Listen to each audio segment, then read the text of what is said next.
Welcome to memorable kitchen. இன்றைக்கான recipe Tamil புத்தாண்டு சிறப்பு விருந்துங்க. நம்ம முருகனோட அருளால் ஐஸ்வர்யம் பெருக சிறப்பு விருந்து வாங்க பார்ப்போம்.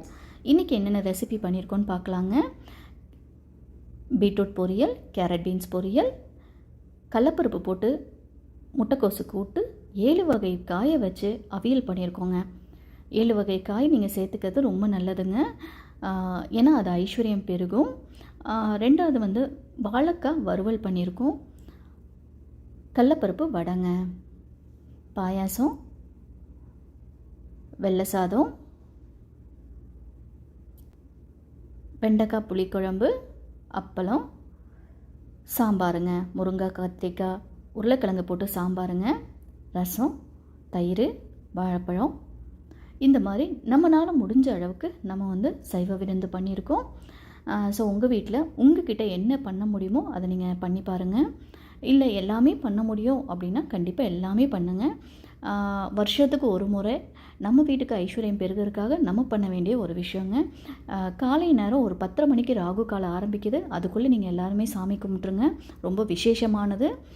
இப்போ நம்ம சித்திரை வருஷ பிறப்புக்கு நம்ம பண்ணுறதுக்கான ரெசிபி பண்ணுறதுக்கான காய்கறிகளை நம்ம முன்னாடியே ப்ரிப்பேர் பண்ணிட்டோம். பீன்ஸ்லேருந்து முட்டைக்கோஸ்லேருந்து எல்லாம் கட் பண்ணி வச்சாச்சுங்க. வாங்க நம்ம எப்படி பண்ணுறதுங்கிறத நம்ம பார்க்கலாங்க. நம்ம 7 வகை காய்ங்கள்ல அதில் அரசாணிக்காய் கண்டிப்பாக இருக்கணுங்க. அது மாதிரி மொச்சை கண்டிப்பாக இருக்கணும். நான் மொச்சை இப்போ எனக்கு சேர்க்கறதுக்கு இல்லாதனால நான் சேர்க்கலைங்க. இப்போ சாம்பார் பார்த்திங்கன்னா ஒரு 50 கிராம் பருப்பு எடுத்து நல்லா கழுவிட்டு வந்தாச்சுங்க. கொஞ்சமாக மஞ்சள் பொடி சேர்த்துக்கோங்க.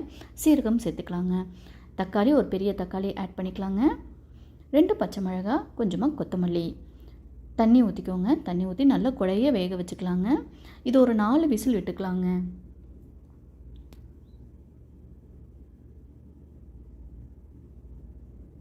நாலு விசில் வரட்டுங்க. நம்ம அந்த பக்கம் அடுப்பில் நம்ம குக்கரை தள்ளி வச்சுக்கோங்க. இந்த பக்கம் ஒரு டவா வச்சுட்டு கொஞ்சமாக எண்ணெய் ஊற்றிக்கோங்க. கடுகு, கடலப்பருப்பு போட்டுக்கலாங்க. சீரகம் கொஞ்சம் போட்டுக்கலாங்க. இப்போ நம்ம பீட்ரூட் பொரியல் பண்ணுறோம். ஆனியன் நம்ம கட் பண்ணி வச்சுருந்தனால ஆல்ரெடி இருக்கிறனால நம்ம கொஞ்சமாக ஆட் பண்ணிக்கலாங்க. கருவேப்பிலை. இந்த மாதிரி நீங்கள் லாங்காக நிறைய ரெசிபீஸ் பண்ணுறீங்கன்னா கொஞ்சம் முன்னாடி ப்ரிப்பேர் பண்ணி வச்சிட்டிங்க, உங்களுக்கு கொஞ்சம் ஈஸியாக இருக்கும். மஞ்சத்தூள் ஆட் பண்ணிக்கோங்க. நான் வரமிளகாவுக்கு பதிலாக வரமிளகாவை கிள்ளி மிக்சியில் போட்டு அரைச்சி வச்சுருக்கேங்க அந்த விதையை. ஸோ அதையும் ஆட் பண்ணால் ரொம்ப காரம் நல்லா நிற்கும். ஸோ நான் அதை ஆட் பண்ணிக்கிறேங்க. பீட்ரூட்டும் ஆட் பண்ணிக்கலாங்க. நான் பீட்ரூட்டை சிறுவி வச்சுருக்கும் போதே நம்ம தண்ணி அவ்வளோக்கு ஊற்ற தேவையில்லை. கொஞ்சமாக சாம்பார் பொடி ஆட் பண்ணிக்கலாங்க. தண்ணியை தெளிச்சுக்கணுங்க. நம்ம தண்ணி நிறையா ஊற்றக்கூடாது. கட் பண்ணி வச்சுருந்திங்கன்னா தண்ணி நிறையா ஊற்றி வேக வைக்கணும். வேகிறதுக்கு டைம் எடுக்கும். ஸோ நம்ம திருவி இருக்கனால தெளிச்சுக்கலாங்க தண்ணியை. கொஞ்சம் உப்பு ஆட் பண்ணி நம்ம மூடி வச்சுக்கலாங்க. ஒரு 5 மினிட்ஸ் சிம்லேயே வேகட்டுங்க. இந்த மீன் டைமில் நம்ம கடலப்பருப்பு கடலப்பருப்பு ஒரு 1/2 மணி நேரத்துக்கு முன்னாடி சுடுதண்ணியில் ஊற வச்சிட்டோம். கொஞ்சமாக ஒரு கை அளவுக்கு பாசிப்பருப்பை எடுத்து நல்லா கழுவி குக்கரில் வச்சுட்டோங்க. குக்கரில் ட்ரான்ஸ்ஃபர் பண்ணிக்கோங்க. இந்த கூட்டு பார்த்திங்கன்னா அவ்வளோ அருமையாக இருக்குங்க. சூப்பராக இருக்கும். முட்டைக்கோசும் ஆட் பண்ணிக்கோங்க. கொஞ்சமாக வெங்காயம் ஆட் பண்ணிக்கோங்க. தக்காளி ஆட் பண்ணிக்கலாம். ஒரு அரை தக்காளி ஆட் பண்ணால் போதுங்க. மஞ்சத்தூள் ஆட் பண்ணிக்கோங்க. உப்பு, சாம்பார் தூள் 1 ஸ்பூனு. நம்ம அரைக்கிறதுக்கு 2 ஸ்பூன் அளவுக்கு தேங்காய் எடுத்துக்கோங்க. 5-6 பச்சை மிளகாய் எடுத்துக்கோங்க. முந்திரி பருப்பு 5-6 முந்திரி பருப்பு, சீரகம், இது எல்லாமே ஒரு கெட்டி பேஸ்ட் போல் நம்ம அரைச்சிட்டு வந்துக்கலாங்க. அரைச்சிட்டு இதுக்குள்ளேயே ஊற்றிக்கலாங்க.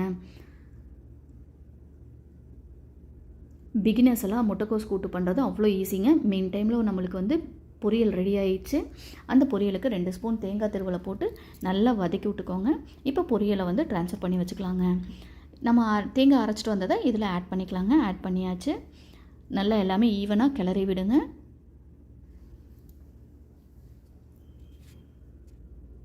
அதில் இருக்க தண்ணியும் ஊற்றிக்கலாங்க. பாருங்கள், நம்ம ஈவனாக கிளறி விடுறோம்.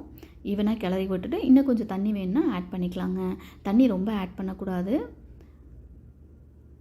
கொஞ்சமாக மஞ்சத்தூள் போட்டுக்கோங்க. மூடி வச்சுக்கலாங்க. இது ஒரு 2 விசில் வந்தால் போதுங்க. 2 விசில் கழித்து நம்ம பார்க்கலாங்க. ஃபஸ்ட் கிளாஸாக கூட்டு ரெடி ஆகிடும். குக்கரை அந்த பக்கம் ட்ரான்ஸ்ஃபர் பண்ணிவிட்டு மறுபடியும் டவா வச்சு கொஞ்சமாக எண்ணெய் விட்டுக்கலாங்க. கடுகு, கடலப்பருப்பு, உளுந்தம்பருப்பு எல்லாம் போட்டு வதக்கிக்கலாங்க. கொஞ்சமாக வெங்காயம் போட்டுக்கோங்க. கருவேப்பிலை போட்டுக்கலாங்க. கொஞ்சமாக மஞ்சத்தூள் போட்டுக்கலாங்க. நல்லா எல்லாம் ஈவனாக வதங்கட்டும். வெங்காயம் ரொம்ப வதங்கணுங்கிற அவசியம் இல்லைங்க. நம்ம இன்றைக்கி பொரியல் தான் பண்ணுறோம். கேரட் பீன்ஸு கட் பண்ணி வச்சுருந்த கேரட் பீன்ஸை போட்டுக்கலாங்க. கேரட் பீன்ஸோட பச்சை வாசம் போகிற அளவுக்கு நல்லா வதக்கி விட்டுட்டு மிளகாத்தூளை ஆட் பண்ணிக்கலாங்க. ஏன்னா நம்ம கேரட்டில் வந்து இனிப்பு நிறையா இருக்கும். ஸோ அதனால் மிளகாத்தூளை ஆட் பண்ணும்போது கொஞ்சம் நல்லா இருக்குங்க. இதுக்கும் அதே தாங்க. மிளகாத்தூள் வரமிளகாவோட விதையை ஆட் பண்ணியிருக்கேன். கொஞ்சமாக உப்பு போட்டுக்கோங்க. எல்லாம் சேர்த்து ஈவனாக கிளறி விடுங்க.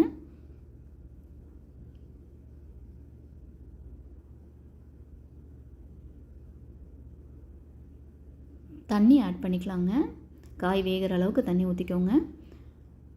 தண்ணி ஊற்றி வச்ச பிறகு நல்லா ஈவனாக எல்லாமே இது பண்ணிவிட்டு நம்ம மூடி வச்சுக்கலாங்க. மூடி வச்சுட்டு எகைன் இதே சிம்லேயே வச்சு வேக வைங்க. ஒரு 5 மினிட்ஸ் கழிச்சு நம்ம பார்க்கலாங்க.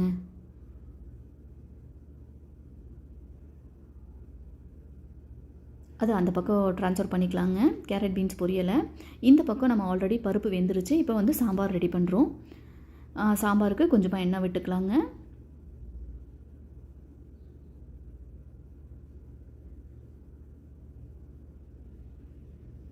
கடுகு, வெந்தயம். சாம்பாருக்கு வெந்தயம் போட்டு தாளிச்சிங்கன்னா சாம்பார் டேஸ்ட்டு நல்லாயிருக்குங்க. ட்ரை பண்ணி பாருங்கள். சீரகம் நல்லா பொரியட்டுங்க. ஆனியன் வந்து கொஞ்சம் நிறையா போட்டுக்கலாங்க. சாம்பாருக்கு நல்லா ஒரு கை நிறைய போட்டுக்கிட்டேங்க ஆனியனு. அந்த பக்கம் பாருங்கள், குக்கரில் விசில் வந்துருச்சு. கூட்டு ரெடி ஆகிட்டு இருக்குது. கொஞ்சமாக கருவேப்பிலை போட்டுக்கலாங்க. 2 வரமிளகாவை போட்டுக்கலாங்க. நான் இதுக்கு ஏன் விதை போடலை அப்படின்னு கேட்டிங்கன்னா, நம்ம வந்து பொரியலுக்கெல்லாம் விதை போட்டிங்கன்னா சூப்பராக இருக்கும். இந்த மாதிரி குழம்புக்கெல்லாம் வரமிளகா முழுசாக போடணுங்க. இப்போ நான் காய்கறி பார்த்திங்கன்னா உருளைக்கிழங்கு, கத்திரிக்காய், முருங்கைக்காய் 3 வெட்டி வச்சுருந்தேங்க. அதையும் ஆட் பண்ணிக்கோங்க. காயை நல்லா பரட்டி விடுங்க. காயோட பச்சை வாசம் போகணும். ஒரு 2-3 மினிட்ஸ் நல்லா பரட்டி விடுங்க அந்த ஆயிலில். மஞ்சத்தூள் ஆட் பண்ணிக்கோங்க.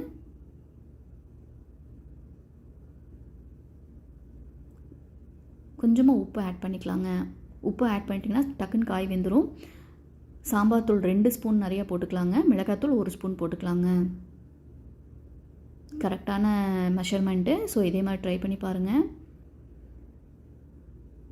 பச்சை மிளகா ஒரு 3 பச்சை மிளகா போட்டுக்கலாங்க. இப்போ பருப்பு பாருங்கள் நல்லா கொலைய வெந்துருச்சு. ஸோ மத்து வச்சு நல்லா கடைஞ்சிக்கலாங்க. மற்ற வச்சு நல்லா கடைஞ்சிக்கோங்க. நல்லா மைய மாதிரி ஆயிரும். ஸோ இதை அப்படியே ஆட் பண்ணிக்கலாங்க.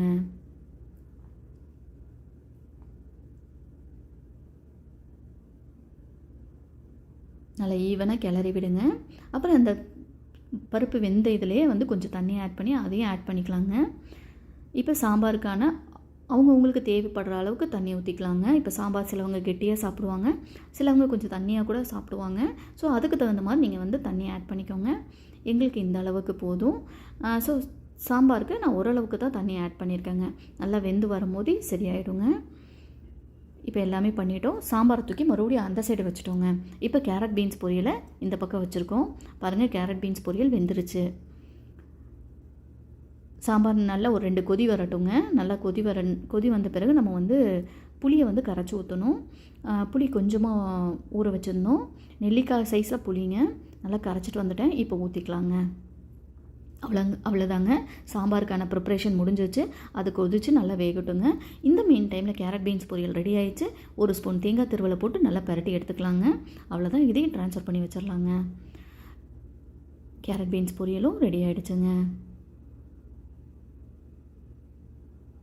அடுத்தது நம்ம வந்து முட்டைக்கோஸ் கூட்டு வேக வச்சுருந்தோம்லங்க. பாருங்கள், சூப்பராக வெந்துருச்சு.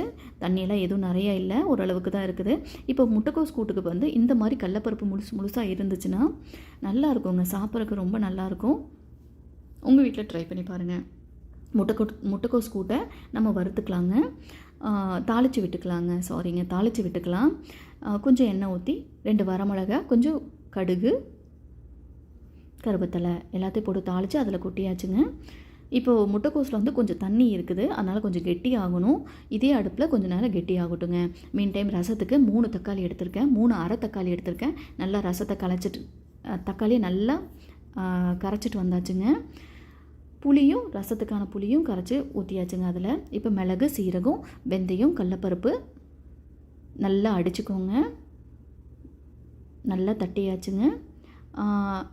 மீன் டைம் இதையும் அப்பப்போ கிளறி விட்டுக்கோங்க, கீழே எதுவும் அடி பிடிச்சிடாமல். இப்போது முட்டைக்கோசும் ரெடி ஆகிடுச்சுங்க, நல்லா கெட்டியாகிடுச்சு. நம்ம ட்ரான்ஸ்ஃபர் பண்ணிட்டோம்.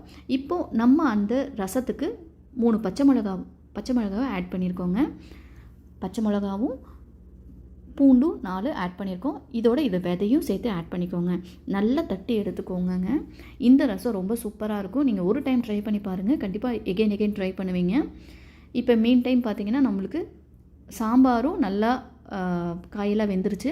கொஞ்சமாக கொத்தமல்லி தழை தூவி விட்டு சாம்பாரை ஆஃப் பண்ணிடலாங்க. அவ்வளோதாங்க, சாம்பாரும் ரெடி ஆகிடுச்சுங்க. மூடி வச்சிடலாம், ரெடி ஆகிடுச்சு. இப்போ ரசத்துக்கு தட்டினதை ரசத்துக்குள்ளே போட்டுட்டோம். தக்காளி புளி கரைச்ச தண்ணியில் ரசத்தை போட்டாச்சு. மஞ்சத்தூள் போட்டுக்கோங்க, உப்பு போட்டுக்கோங்க. தண்ணி ஆட் பண்ணுறவங்க தண்ணி ஆட் பண்ணிக்கலாங்க. மிளகாத்தூள் லைட்டாக போட்டுக்கோங்க. நல்லா இருக்குங்க, காரசாரமாக நல்லா இருக்கும் இந்த ரசம். கொஞ்சமாக கொத்தமல்லி தழை. ரசத்தை தாளிச்சிக்கலாங்க. கடாய் வச்சுக்கோங்க, கொஞ்சம் எண்ணெய் ஊற்றிக்கோங்க.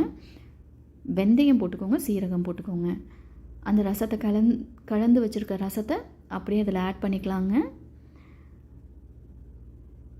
ரசத்தில் வந்து நுர விடணும். ரசத்தை தள்ளி அந்த சைடு ஸ்டவ்வில் மாற்றியாச்சு. இந்த பக்கம் வந்து நம்ம வெண்டைக்காய் புளிக்குழம்புக்கு வெண்டைக்காய் கட் பண்ணியாச்சுங்க. வெண்டைக்காய் வந்து கொஞ்சம் எண்ணெய் ஊற்றி வெண்டைக்காயோட பிசு போகிற அளவுக்கு வறுத்து எடுத்துக்கலாங்க. அடுப்பிலே வச்சிட்டிங்கன்னா அது பாட்டுக்க வறுத்துரும். ஸோ இப்போ ரசமும் ஆயிடுச்சு. ரசம் நல்லா பாருங்கள், நல்லா நுர வந்துருச்சு. கம நல்ல வாசனையாக இருக்குங்க. இப்போ ரசத்தையும் ட்ரான்ஸ்ஃபர் பண்ணிடலாங்க.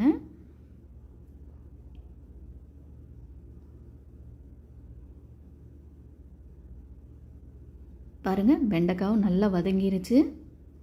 சிம்மில் வச்சுக்கோங்க எப்போதுமே வெண்டைக்காவை. ரொம்ப கருகிருச்சுன்னா அந்த வெண்டைக்காய் குழம்பு நல்லா இருக்காது. ஓரளவுக்கு வதங்கி எடுத்தாச்சுங்க. இப்போ நான் வெண்டைக்காய் புளிக்குழம்புக்கு எண்ணெய் ஊற்றிக்கோங்க, கொஞ்சம் வெந்தயம் போட்டுக்கோங்க, சீரகம் கொஞ்சம் போட்டுக்கலாங்க. புளிக்குழம்பை பொறுத்தளவு வெந்தயம், சீரகம், கடுகு 3 தாங்க இம்பார்ட்டண்டான விஷயம். வெண்டைக்காய் குழம்பு ரொம்ப சூப்பராக இருக்கும். வெண்டைக்காய் குழம்பை பொறுத்தளவு கொஞ்சம் நல்லெண்ணெயில் செஞ்சிங்கன்னா அது வேறு டேஸ்ட்டு தாங்க. நான் இன்றைக்கி ஆர்டினரி ஆயில் தான் ஊற்றிருக்கேன். கொஞ்சம் நிறைய ஆயில் விட்டுக்கோங்க. வெங்காயம் போட்டுக்கலாங்க, கொஞ்சம் கருவேப்பிலை போட்டுக்கோங்க. நல்லா வதங்கட்டுங்க. தக்காளி ஒரு தக்காளி நிறையா போட்டுக்கலாங்க. ஏன்னா நான் புளி தண்ணியை வந்து ரொம்ப கம்மியாக தான் ஊற வச்சுருக்கேன். கொஞ்சம் மஞ்சத்தூள் ஆட் பண்ணிக்கோங்க, உப்பு ஆட் பண்ணிக்கோங்க. நல்லா தக்காளி நல்லா வதங்கணுங்க. 2 முழு பச்சை மிளகாய் ஆட் பண்ணிக்கலாங்க. பச்சை மிளகா ஆகட்டும் வரமிளகா ஆகட்டும் கிள்ளி போடுறத விட நம்ம முழுசாக ஆட் பண்ணும்போது அதோட டேஸ்ட் அப்படியே நிற்கும். ஸோ வெண்டைக்காவை ஆட் பண்ணிக்கலாங்க. பாருங்கள், பார்க்கும்போதே ரொம்ப கலர்ஃபுல்லாக இருக்குது. மிளகாத்தூள் 1 ஸ்பூன் நிறையா போட்டுக்கலாங்க. இது வந்து ஆச்சியில் வந்து குழம்பு தூள்னு ஒன்று இருக்குது, அது நான் ஆட் பண்ணியிருக்காங்க. 2 ஸ்பூன் அளவுக்கு நான் ஆட் பண்ணியிருக்கேங்க. அது வந்து புளிக்குழம்புக்கு ரொம்ப டேஸ்ட்டாக கொடுக்குது. ஸோ அதனால் நான் அதை ஆட் பண்ணியிருக்கேன். புளி தண்ணியும் ஆட் பண்ணிக்கோங்க. ஒரு நெல்லிக்காய் சைஸ் அளவுக்கு புளிங்க. ஸோ இந்த புளி தண்ணி அது எல்லாமே நல்லா கொதிச்சு மேலே வந்து ஒரு எண்ணெய் மிதக்கணுங்க. அந்த எண்ணெய் மிதக்கிற வரை வெயிட் பண்ணுவாங்க. ஒரு 5 மினிட்ஸில் மிதந்துடும். பாருங்கள், எண்ணெய் வந்துருச்சு. இப்போ இந்த டைமில் கொஞ்சமாக தேங்காய், ரொம்ப கம்மியாங்க, ஒரு 2 ஸ்பூன் அளவுக்கு தான் நான் தேங்காய் அரைச்சி ஊற்றிருப்பேன். ஏன்னா தேங்காய் கம்மியாக சேர்த்தும் போது புளிக்குழம்பு ரொம்ப டேஸ்ட்டாக இருக்கும். அவங்கவுங்களுக்கு தண்ணி தகுந்த மாதிரி ஆட் பண்ணிக்கலாங்க தண்ணியை. இப்போ மூடி வச்சுக்கலாங்க. ஒரு 5 to 10 மினிட்ஸ் ஆகும். சிம்லே வச்சு வேக வைங்க.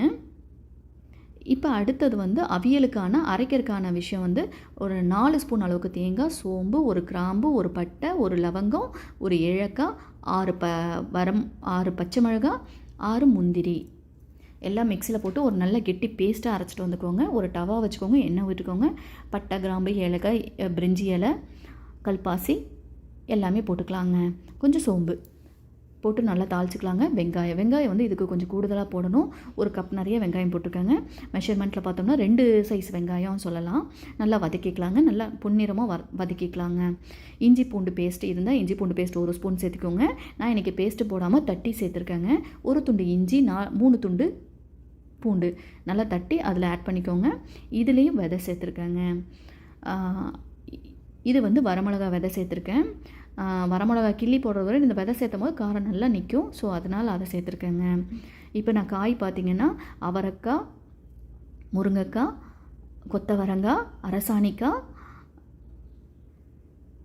உருளைக்கிழங்கு, இது வந்து வாழைக்காய். வாழைக்காய் வந்து கட் பண்ணனால தண்ணியில் போட்டு வச்சுருக்கேன், கலர் சேஞ்ச் ஆகக்கூடாதுன்னு சொல்லிட்டு வாழைக்காய். மொத்தம் 7 காங்க. இது எல்லாமே ரொம்ப இம்பார்ட்டண்டான காய். இது வந்து ஐஸ்வர்யம் பெருகிறதுக்கான ஒரு காய்ங்க. ஸோ இதில் வந்து கொத்தவரங்காவும் சேர்த்துட்டிங்கன்னா ரொம்ப பெட்டரு. மொச்சை சேர்த்தணுங்க. மொச்சை சேர்த்துனா ரொம்ப நல்லது. ஸோ கிடச்சதுன்னா மொச்சையும் சேர்த்துக்கலாங்க. நீங்கள் நல்லா காயில் வந்து நல்லா பச்சை வாசம் போயிடுச்சு, கொஞ்சமாக தண்ணி ஊற்றி மூடி வச்சுக்கலாங்க. காய் வந்து ஒரு 3/4 பதத்துக்கு வேகணுங்க. இப்போ வாழைக்காய் வந்து மேரினேட் பண்ணி விட்டு வந்துக்கலாங்க. வாழைக்காய் வந்து தோலெல்லாம் சீவியாச்சு, ரவுண்டாக கட் பண்ணிட்டேங்க. மிளகாத்தூள், கேசரி பவுடரு, ஃப்ரை மசாலா, உப்பு, அரிசி மாவு எல்லாம் சேர்த்து நல்லா மேரினேட் பண்ணிக்கலாங்க. மஞ்சத்தூள்லாம் சேர்த்து நல்லா கலந்துக்கலாங்க. பாருங்கள், நல்லா கலந்துக்கலாம். தண்ணி ஊற்றி நல்லா கலந்துக்கோங்க. கலந்தாச்சு. கேசரி பவுடர் வேணாங்கிறவங்க ஸ்கிப் பண்ணிக்கலாம். நான் ஒரு கலருக்காக கேசரி பவுடர் லைட்டாக ஆட் பண்ணியிருக்கேங்க. இப்போ வாழைக்காவை இந்த மாதிரி 2 பக்கமும் அப்ளை பண்ணிக்கலாங்க. அப்ளை பண்ணி அப்படியே வச்சுருங்க. ஒரு 5-10 மினிட்ஸ் அப்படியே காயட்டுங்க. பாருங்கள், புளிக்குழம்பு நல்லா ரெடி ஆகிடுச்சு. புளிக்குழம்ப அப்படியே ட்ரான்ஸ்ஃபர் பண்ணிடலாங்க. இப்போ பாயாசம் வைக்க போகிறோம். அவியலுக்கு அந்த சைடு மாற்றிட்டோங்க. பாருங்கள், அது காய் வேகணும். பாயாசம் வச்சுக்கலாங்க. ஒரு 1/2 ஸ்பூன் அளவுக்கு நெய் சேர்த்துக்கோங்க. இப்போ வந்து எம்டிஆர் ரோஸ்டடு சேமியா தான் எடுத்திருக்கேன். ஒரு கை அளவுக்கு சேமியா எடுத்திருக்கேங்க. ஆல்ரெடி ரோஸ்டட் தான் இருந்தாலும் நான் ஏன் நெய்யில் வறுக்கிறேன் அப்படின்னு கேட்டிங்கன்னா அதோட டேஸ்ட் நல்லா இருக்குங்க, ஸ்மெல் நல்லா வரும். ஸோ அதனால் நான் வறுத்துக்கிறேன். ஸோ அந்த மாதிரி வறுத்துக்கோங்க. ரொம்ப கருக விட வேணாம், சிம்மில் வச்சு பண்ணிக்கோங்க. 2 மினிட்ஸ் வறுத்தா போதுங்க. அதுக்கப்புறம் பால்லே நம்ம வந்து சேமியாவை வேக வைக்கணும். பால் பார்த்திங்கன்னா ஒரு 1/4 லிட்டர் பால், மெஷர்மெண்ட்டில் கேட்டிங்கன்னா ஒரு 1/4 லிட்டர் பால் ஊற்றிருப்போம். நல்லா வேகட்டுங்க. பால் ஊற்றும் போது டக்குன்னு கிளறி விடுங்க. பிகாஸ் என்னென்னா நம்மளுக்கு வந்து சேமியா வந்து கெட்டிப்படாமல் இருக்கணும்னா கிளறி விட்டுக்கோங்க. அந்த பக்கம் பார்த்திங்கன்னா காய் வந்து நல்லா 3/4 பதத்துக்கு வெந்துருச்சு. பாருங்கள், வெந்துருச்சான்னு கொஞ்சம் பார்த்துக்கோங்க. இப்போ வந்து நம்ம பேஸ்ட் அரைக்க சொல்லியிருந்தோம் இல்லைங்க, தேங்காய் பட்டை கிராம் பேஸ்ட்டு, அந்த பேஸ்ட்டை அப்படியே இதில் ஆட் பண்ணிக்கோங்க. ஆட் பண்ண பிறகு எந்த தண்ணியும் ஊற்றக்கூடாது, மூடியும் வைக்க வேண்டாங்க. காயை அப்படியே வைங்க. ஒரு 3 to 5 மினிட்ஸ் அதை அப்படியே கொதிக்கட்டும். கொதிச்சோன்னே கெட்டி ஆகிடும். அது வரை அது அப்படியே இருக்கட்டுங்க. 3 to 5 மினிட்ஸ் அது அப்படியே இருக்கட்டுங்க. மூடி வச்சா தண்ணி விட்டுருங்க. ஸோ அதனால் தண்ணி விட வேண்டாம். கொஞ்சமாக கொத்தமல்லி தழை போட்டுக்கோங்க. அவ்வளோதான், 5 மினிட்ஸ் ஆகிடுச்சுங்க. நல்லா கெட்டி ஆகிடுச்சு பார்த்திங்களா. இந்த மாதிரி சமயத்தில் ஒரு நெய் வந்து ஒரு 1/2 ஸ்பூன் அளவுக்கு நெய் ஆட் பண்ணிக்கோங்க. நெய் ஆட் பண்ணிய உடனே நம்ம வந்து ட்ரான்ஸ்ஃபர் பண்ணிடலாங்க. அவ்வளோதான், மூடி வச்சாச்சு. நம்ம ட்ரான்ஸ்ஃபர் பண்ணிடலாம். ரெடி ஆகிடுச்சுங்க. இந்த பக்கம் வந்து பாயாசம் நல்லா கொலைய வெந்துருச்சுங்க. சேமியா நான் வந்து பாயாசத்தில் தண்ணியே சேர்க்க மாட்டேன். ஸோ ஃபுல்லாகவே பால் தாங்க. அது ஒரு டேஸ்ட் நல்லா இருக்குங்க. ஸோ நம்மளுக்கு சேமியாவும் நல்லா வெந்துருச்சு. சர்க்கரை ஆட் பண்ணிக்கலாங்க. அதுக்கு முன்னாடி 2 ஏலக்காய் தட்டி போட்டுக்கலாங்க. ஏலக்காய் தூள் இருக்கவங்க தூள் போட்டுக்கலாம். சர்க்கரையும் ஒரு கை அளவுக்கு நான் சர்க்கரை போட்டிருக்கேன். ஒரு கை அளவுக்கு சேமியா எடுத்தனால ஒரு கை அளவுக்கு சர்க்கரை போட்டிருக்கேங்க. நெய் விட்டு நம்ம தாளித்து கொட்டிக்கலாங்க. கொஞ்சமாக நெய் விட்டுக்கோங்க. முந்திரி 4-5 பீஸு போட்டு ஃபஸ்ட்டு வறுத்துக்கலாங்க. முந்திரி போட்டோடனே திராட்சை போட வேணாம். முந்திரி ஒரு ஆஃப் வறுப்பட்ட பிறகு திராட்சை போடுங்க, ரொம்ப கரெக்டாக இருக்கும். நம்ம இதில் ஆட் பண்ணிக்கலாங்க. அவ்வளோதாங்க, பாயசமும் முடிஞ்சிருச்சு. பாயசத்தையும் எடுத்து ட்ரான்ஸ்ஃபர் பண்ணிடலாங்க. பாருங்கள், பாயசத்தை ட்ரான்ஸ்ஃபர் பண்ணிட்டோம். இப்போ வந்து வாழைக்காய் வறுத்துக்கலாங்க. கொஞ்சமாக எண்ணெய் விட்டு வாழைக்காய் நம்ம மேரினேட் பண்ண வாழைக்காய் எல்லாமே எடுத்து அதில் போட்டுடலாங்க. சிம்மில் வச்சு வறுப்படுங்க. எண்ணெயும் ரொம்ப கம்மியாக தான் ஊற்றணும். எண்ணெயில் போட்டு பொரிக்க சொல்லலை, சும்மா ஃப்ரை தான் பண்ண சொல்கிறோங்க. டவாவில் போட்டு ஃப்ரை பண்ணாவே போதும். ஸோ நீங்கள் வந்து எண்ணெயை கம்மியாக யூஸ் பண்ணி முன்னாடி பின்னாடி திருப்பி போட்டு நல்லா வறுத்து எடுத்துக்கலாங்க. இதில் வந்து இப்போ வந்து கடலப்பருப்பு ஒரு 3 மணி நேரத்துக்கு முன்னாடி ஊற வச்சுட்டேங்க. 6-7 பச்சை மிளகா, சோம்பு, நல்லா கடலப்பருப்பை கழுவிட்டு இது எல்லாமே ஆட் பண்ணி அரைச்சிட்டு வந்துக்கலாங்க. வடைக்கு எண்ணெய் ஊற்றியாச்சுங்க. இப்போ வந்து வெங்காயம்லாம் கட் பண்ணியாச்சு. அதோட கொஞ்சம் கொத்தமல்லி தழை போட்டு உப்பு போட்டு நல்லா மிக்ஸ் பண்ணிக்கோங்க. ஏன் பச்சை மிளகா அரைக்க சொல்கிறேன் அப்படின்னு கேட்டிங்கன்னா, கொஞ்சம் வாயில் கை படாது, அதனால் அரைக்க சொல்லிடுறேன். காரமும் நிற்குங்க. இப்போ நம்ம அப்பளம் வறுத்துக்கலாங்க. ஃபஸ்ட்டு அப்பளத்தை வறுத்துட்டு அதுக்கப்புறம் நம்ம வடையை போடலாங்க. வீடியோ ரொம்ப பெருசுன்னு நினைக்க வேணாங்க. எல்லாமே ரொம்ப இம்பார்ட்டண்டான காய்கறிகள் தான். ஸோ பிகினர்ஸ்க்கு எல்லாத்துக்கும் ரொம்ப வசதியாக இருக்கும். நியூ மேரிட் கப்புள்ஸ் எல்லாம் கண்டிப்பாக இதை பார்த்து செஞ்சு பாருங்கள். இப்போ வடையும் தட்டி இதில் போட்டு எடுத்துக்கலாங்க.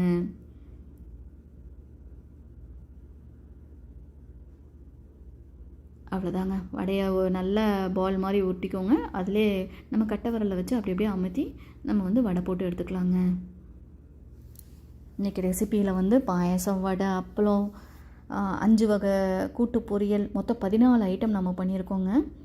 ஸோ கண்டிப்பாக நீங்களும் உங்கள் வீட்டில் ட்ரை பண்ணி பாருங்கள். இந்த புது வருஷத்தை ஐஸ்வர்யம் பெருகிறதுக்காக நம்ம பண்ண வேண்டிய விஷயம், நம்ம என்றைக்கும் போல் சாப்பிட்றத விட இன்றைக்கி கொஞ்சம் சிரமம் எடுத்து நீங்கள் குக் பண்ணி நீங்கள் உங்கள் ஃபேமிலியோடு சாப்பிட்டு பாருங்கள்.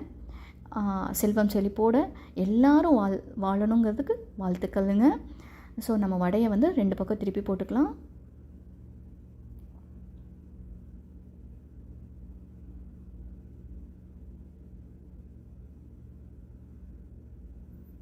இதை விட நிறைய ரெசிபி பண்ணுறவங்களும் இருக்காங்க, ரெசிபி பண்ணாதவங்களும் இருக்காங்கங்க. உங்களுக்கு உங்கள்கிட்ட என்ன இருக்கோ அதுக்கு தகுந்த மாதிரி நீங்கள் பண்ணிக்கலாங்க. இப்போ பாருங்கள், வடையும் நம்ம நல்லா ஃப்ரை பண்ணி எடுத்தாச்சுங்க. அவ்வளோதான், வேலை முடிஞ்சிச்சு. குக்கரில் சாப்பாடும் வச்சாச்சு. ஃபைன், எல்லாமே முடிஞ்சிருச்சுங்க.